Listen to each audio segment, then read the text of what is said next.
इथं येण्याचा जो प्रारब्ध योग आला आहे, आमचे माजी गुरुवर्य टी.के. गायकवाड सरांच्या प्रेरणेतून मी तुमच्या गावी आलेलो आहे. आणि मगर सरांनी विनंती केली, बाबा एक 2 मिनिटं मुलांना बोलण्याची म्हणजे मुलांना एक करिअर गायडन्स काय असतं हे महत्वाचं आहे. कारण माझी मुलं मी वयाच्या 10व्या वर्षी बाहेर सोडलेली आहेत आणि परिस्थितीने घडलेली आहेत. माझे आई वडील शेतकरी होते आणि मी एक बजाज ऑटोमध्ये कामगार म्हणून होतो. कामगार लाईफ काय असतं आणि माझं एक स्वप्न होतं जगामध्ये काहीतरी वेगळं करायचं. माझी दोन्ही मुलं सॉफ्टवेअर इंजिनियर आहेत आणि आम्ही सध्या चॅट जीपीटी आणि AI नवीन जी टेक्नॉलॉजी आहे त्या टेक्नॉलॉजीवरती काम करतो आणि देशातली पहिल्या 10 मधली कंपनी आहे.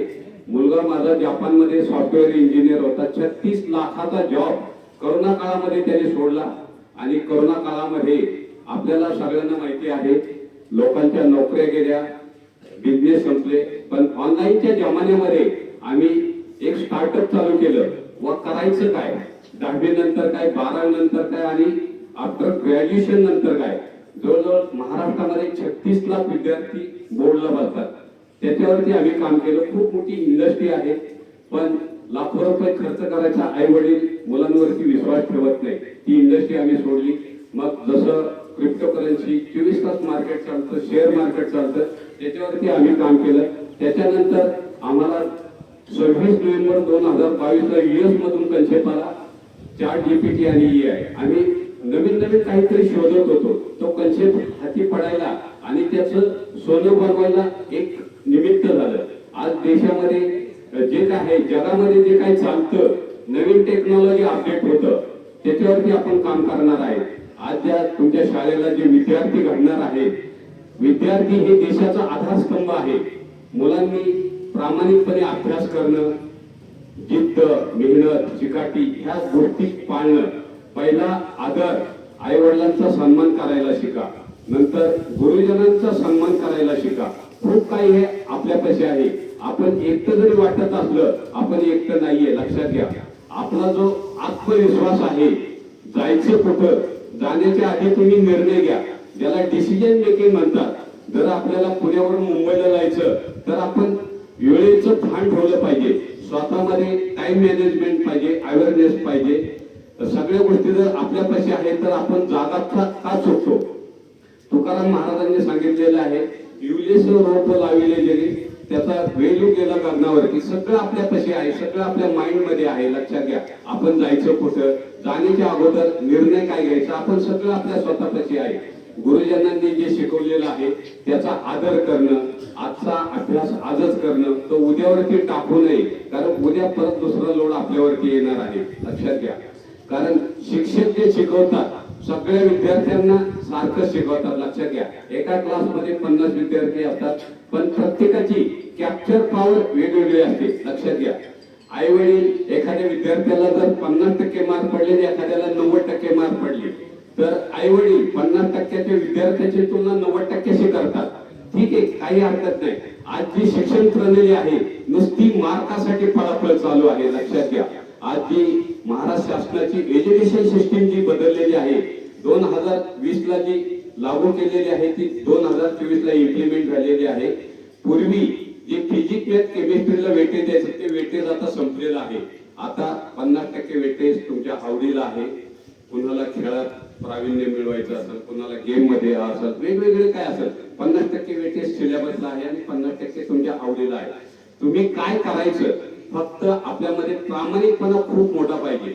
जर आपण स्वतःमधला आळस जर झटकला, अशक्य गोष्ट शक्य होते. मी एक 50 वर्षापूर्वी आमच्या भिंतीवरती असाच एक लिहिलेलं होतं शब्द, थांबला तो संपला. आपण जर वेळोवेळी अपडेट जर झालं, काळाबरोबर बदलणं गरजेचं आहे. निसर्ग बदलतो तर आपण का बदलू नये. लक्षात घ्या.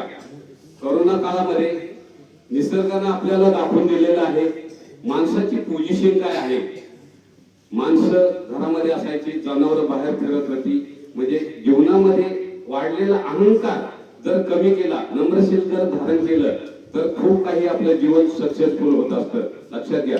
तुम्ही जी मुलं आहेत मुली आहेत, हे देशाचं भावी आधारस्तंभ आहेत. लक्षात घ्या, मेन फाउंडेशन घडणं गरजेचं आहे. ज्या बिल्डिंगचा फाउंडेशन मजबूत असतो त्या बिल्डिंगचं भावी आयुष्य सुखकर होतं. लक्षात घ्या, ती बिल्डिंग मजबूत होते. आपलं करिअर जर करायचं असेल तर आपल्या डोक्यामध्ये एक फीड पाहिजे, मला काय बनायचं. आता प्रत्येकाचं स्वप्न वेगवेगळं असतं. कुणाला IPS अधिकारी बनायचं, कुणाला IAS अधिकारी बनायचं, कुणाला मुख्यमंत्री बनायचं, कुणाला चांगला उद्योजक बनायचं, कुणाला शेतकरी बनायचं. खूप काही करिअरच्या वाटा आहे. आपला बेस फाउंडेशन लहानपणापासून घडलं पाहिजे. आपल्या डोक्यात एकच पाहिजे, मला काय बनायचं. त्यासाठी प्रयत्न सातत्य करणं गरजेचं आहे. लक्षात घ्या, प्रयत्नांची पराकाष्ठा करायची. आपण कुठं कमी पडलो नाही पाहिजे. आळस जर झटकला, रात्रंदिवस डोक्यामध्ये एकच पाहिजे, आपल्याला करायचं म्हणजे करायचं. कारण आयुष्याचं टार्गेट गोल जर आपल्या डोक्यात असेल तर आपण एक ना एक दिवस सक्सेस मिळणार आहे. लक्षात घ्या, कुठलीही गोष्ट एका दिवशी कधी शक्य साध्य होत नाही. त्याला प्रचंड मेहनत करावी लागते. ती शारीरिक असो, बौद्धिक असो, मानसिक असो, सगळ्या गोष्टीचं. आणि समाजामधून आपण खूप काही शिकत असतो. जरी शिक्षक आपल्याला वेगवेगळ्या याच्यावरती शिकवत असतील तरी समाजामधून काय घ्यायचं ज्याचं त्यांनी ठरवायचं असतं. लक्षात घ्या, आपण खूप काही मोठं बनणार आहे. आणि एज्युकेशन सिस्टीम जी आहे आजची, इंग्रजांनी जी लादलेली आहे, फक्त मार्कासारखी पळापळ आहे, पण जीवनामध्ये त्याचा काही उपयोग नाही. फक्त शारीरिक आपण बौद्धिक शिक्षण कशासाठी घेतो, आपली पोटपूजा करण्यासाठी. आज नोकरीसाठी प्रत्येक जण धडपडतोय. लक्षात घ्या, नोकरी हा प्रकार राहिलेला नाहीये. गव्हर्नमेंटचं सगळं स्ट्रक्चर बदलतंय, सगळं प्रायव्हेटीकरण झालेलं, सगळं कॉन्ट्रॅक्ट सिस्टीम झालेलं आहे. व आज समाजामध्ये खूप मोठी दरी निर्माण झालेली आहे. प्रत्येक जण मार्कासाठी पडतो. आपल्यामध्ये जे गुण पाहिजे, स्किल पाहिजे, ऍप्लिकेशन लेवल पाहिजे, ऍटिट्यूड पाहिजे, कॉन्फिडन्स लेवल पाहिजे, ह्या सगळ्या गोष्टीत आपण कुठेतरी कमी पडतोय. गुणवत्ता जर असेल, जगामध्ये गुणवत्तेला तोड नाहीये, पण आपण कमी पडत असेल त्याच्यामध्ये प्रत्येक गोष्ट इम्प्रुव्हमेंट करायला शिकलं पाहिजे. जास्तीत जास्त बौद्धिक मेहनत कशी वापरायची. आपण 2% सुद्धा आपला मेंटॅबिलिटीचा पॉवर यूज करत नाही. आपण जर 100% बुद्धिमत्तेचा वापर केला तर सगळ्या गोष्टी आपल्याला सक्सेस होऊ शकतात. फक्त प्रयत्न, पुन्हा पुन्हा प्रयत्न करणं गरजेचं आहे. ट्राय अगेन अँड अगेन, पुन्हा पुन्हा प्रयत्न करू द्या. अपयश येऊ द्या, एकदा नाही 10 वेळा अपयश येऊ द्या. अपयशाच्या पाठीमागची कारणं शोधा. आपण पुढं कमी पडलोय, त्याला इम्प्रुव्हमेंट प्लॅटफॉर्म द्या. तुम्हाला ज्या ज्या गोष्टी अभ्यासामध्ये, आज तांत्रिक शिक्षणात, जिल्हा परिषदची शाळा समाजाच्या दृष्टिकोनातून वेगळ्या अँगलने पाहतात. जिल्हा परिषद म्हणजे 3rd क्लास असं लोकांचं म्हणणं आहे, पण तसं काही नाही. आज आपल्या वाबळेवाडी जी जिल्हा परिषदची शाळा आहे आणि जालिंदर नगर कनेरसर पुणे जिल्हा, खेड तालुक्यामध्ये, पुणे जिल्ह्यामध्ये, आज ती देशातली तर नंबर 1ची शाळा आहे, पण जगातली 1 नंबरची शाळा आहे. वारे गुरुजी म्हणून आहे, त्यांना त्या शाळेला 1 कोटीचा अवॉर्ड मिळालेला आहे.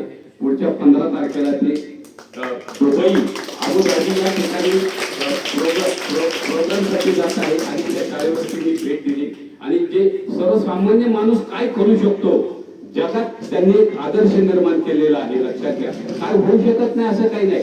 जगातले प्रत्येक माणसामध्ये काही ना काही गुण दडलेले असतात. त्यांना संधी मिळणं गरजेचं असतं. संधी जर मिळाली, त्या संधीचं सोनं कसं करायचं. क्षणोक्षणी वेळोवेळी आपल्याला संधी मिळत असती, त्या संधीचा आपण किती फायदा घ्यायचा आपण आपलं ठरवायचं असतं.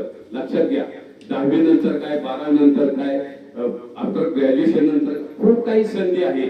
इंजिनिअरिंग आहे, मेडिकल आहे, कृषी आहे, तंत्रज्ञान आहे. वेळोवेळी तंत्रज्ञानाबरोबर आपण अपडेट होणं गरजेचं आहे. मुलांना माझं एकच सांगणं आहे, जे मोबाईल पासून दूर राहा. मोबाईलचा वापर चांगला आहे, पण युट्यूब झालं, इंस्टाग्राम झालं, फेसबुक झालं, याच्यापासून दूर राहा. परत टीव्ही पासून दूर राहा. कारण आपला वेळ सगळा अभ्यासात व्यग्र करा. जर जमत नसेल 15 मिनिटं सेल्फ स्टडी करा, अर्धा तास, 1 तास, 2 तास सेल्फ स्टडीवरती फोकस करा. आणि भल्या पहाटे तुम्ही वाचन करायला शिका. जे भल्या पहाटे 4 ते 6 तास ब्रह्ममुहूर्त असतो, वाचन केल्यानंतर आपल्या पूर्णपणे मेमरीमध्ये राहतं. लक्षात घ्या, आपण 10 आणि 11 वाजता झोपतो, संध्याकाळी लवकर झोपा, सकाळी लवकर उठा, रनिंग करा, व्यायाम करा. खूप काही आहे करण्यासाठी आपल्याकडे भरपूर आहे, पण मनाची तयारी सर्वात महत्वाची आहे. मानसिकता खूप महत्वाची आहे. मनाची तयारी असेल तर आपण जगाच्या पातळीवरती कुठं जाऊन पोहोचू शकतो. लक्षात घ्या, सगळं आपल्यापाशी आहे. सद्गुरू वामनताईंनी सांगितलेलं आहे, तूच आहे तुझ्या जीवनाचा शिल्पकार. सगळ्या गोष्टीला कारणीभूत आपण आहे. आपण चांगलं करायचं का वाईट करायचं आपण आपलं ठरवायचं असतं, लक्षात घ्या. मला मगर सरांनी आणि चिमळे ग्रामस्थांनी किंवा हायस्कूलनी जी 2 मिनिटं बोलण्याची संधी दिली त्याबद्दल मी त्यांचं हार्दिक अभिनंदन करतो.